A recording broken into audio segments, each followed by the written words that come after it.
In an era when 3,000 yards passing was elite, Warren threw for 4,000, then 5,000. He became the face of a new generation of quarterbacks, fearless, cerebral, and uncontainable.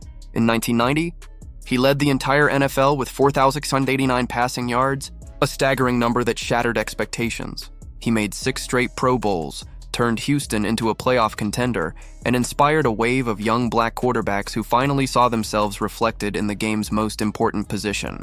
Yet despite everything he achieved, the double standards never fully disappeared.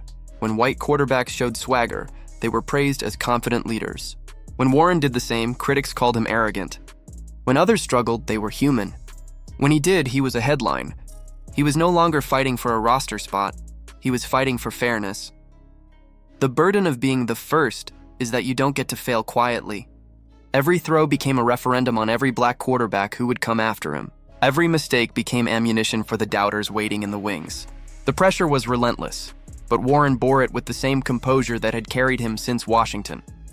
Cool Hand Moon, the man who never flinched. He didn't just play football. He carried the weight of history on his shoulder pads. By the time his career came to an end, Warren Moon's numbers looked almost mythic. Over 49,000 passing yards in the NFL, 9 Pro Bowls, an Offensive Player of the Year award. Combine that with his CFL years, and the total skyrockets to more than 70,000 yards, a figure that transcends eras, leagues, and borders. He became the first black quarterback inducted into the Pro Football Hall of Fame, and the only man ever enshrined in both the Canadian